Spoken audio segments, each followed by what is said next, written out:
Oh. I've never really seen anyone train arm wrestling like it's upper lower split or a full body split where it's high volume, high frequency and low volume. So like just sticking to, I don't know, like 6 reps max, let's say. So something where you can get really close to failure within a few amount of reps. I see a lot of people just do like 50 reps, 20 reps, stuff like that. I don't really know why they say it's better. They haven't really given any evidence on it. And if you can get the most muscle and the most strength in the quickest time by doing an upper lower / full body split, where it's just high frequency and low volume, then surely this should be a safe bet. So all I'm going to do here is pretty much pronation, high pronation, for like 6 to 5 reps. This is 14 kilos, but this pulley itself has got like a lot of tension and shit. So it's probably a little heavier than that. We're going to try this for a bit and see how it goes.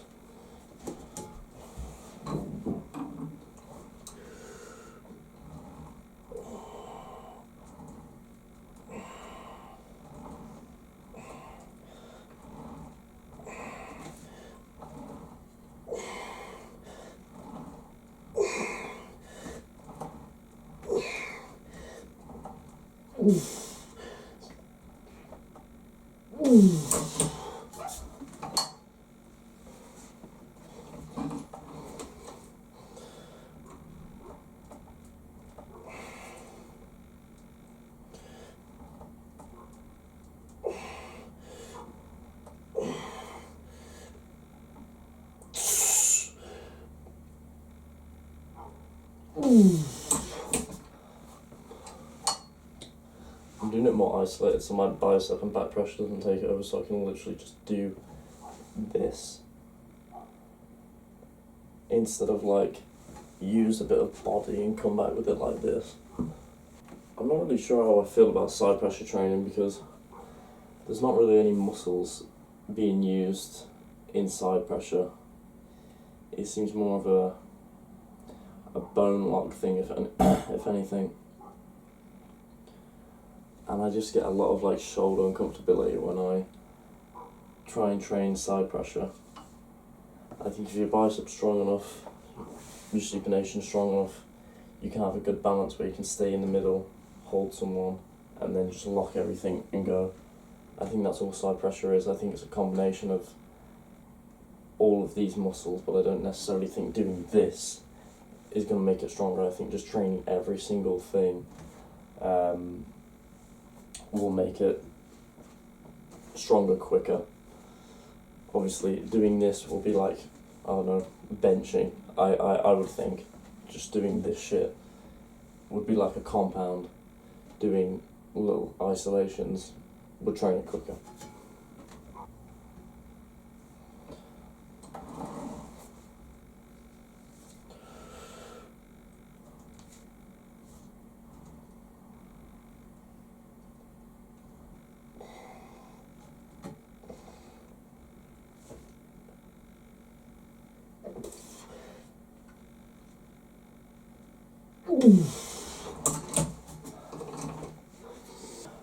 I tend to feel it better when I go a bit lighter and do a lot more reps, but at the end of the day, if doing this 40 times makes me feel it and doing this like less than 10 times doesn't make me feel it, the muscle's still being used to move my wrist back, or wrist up, sorry. So like, feeling shit does not matter. I'm gonna cut right now too. I weighed in at 72 kgs this morning. I'm gonna try to stick under 2,000 calories every day, but still hit protein goals.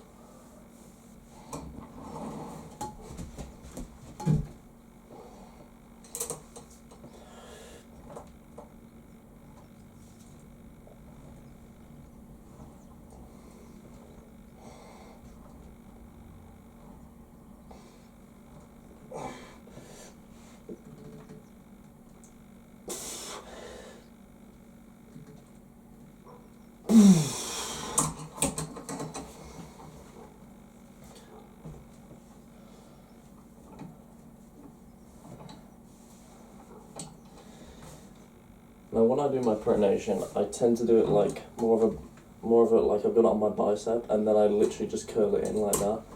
You'll see some people, they'll get it off and they'll do this and stuff like this.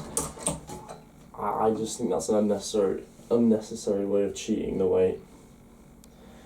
I mean, if you don't swing it, you go lighter, it's going to be as heavy as putting more weight on it and just shit like that. It would be like swinging on a bicep curl. You can lift more weight if you swing it. If you go lighter, do proper form, you hit the bicep better. You're using lighter weight, but realistically, the person that does it with proper form is going to get stronger quicker. So.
Alright, we'll do one more of them. You see, when I do my pronation, I like to do it pretty much like this. Start off from here, and then just literally twist my hand. That's it. I don't want to use any like this. I think, to put it best, I think that's like bench pressing. I think that's a compound. You're using a lot of muscles for that. You're using back pressure, you're using bicep, stuff like this.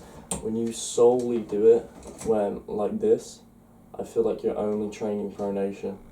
Literally that, instead of and I think if you isolate a movement quicker, if you isolate a movement, you're gonna get stronger in that movement quicker than doing a compound. I would say, like, just hypothetical numbers, I'd say a compound hits like if you're using 3 different muscles, it's going to hit 33% of each muscle. If you're doing an isolation, I'm not going to say 100%, I'll say you're hitting that muscle that you're isolating 80%, and I think that's going to make it stronger than hitting it 30%, boom, boom, boom, shit like this.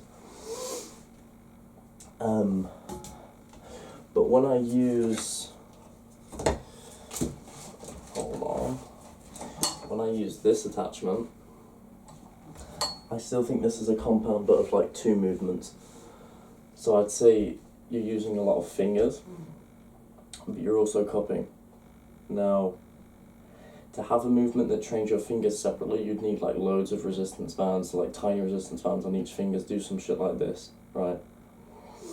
Or something like this, something like this, something like that. That seems very unnecessary. You could do like what is that, like one of these, I guess. Like, you could do that, but even then that puts like loads of pressure into your hand, and I don't like it. I think the best thing to do to train finger strength would be like loads of mini rubber bands, but I ain't doing that. So the only time I'll try and do a compound or something, call it a compound I guess, is something like this, where I'll indirectly hit my fingers but mainly my cup. But on something where you're trying to train pronation, I don't think something like that. I think that's stupid. I don't think you'll get as strong as quickly as you could.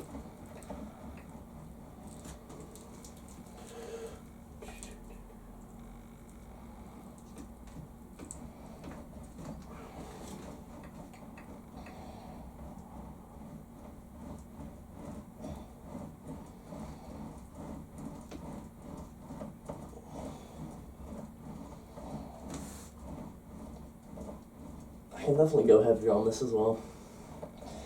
But I tend to feel some pain in my fingers if I go heavier, so I don't mind doing a couple more reps on this.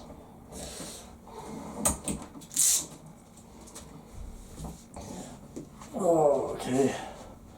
20 kgs.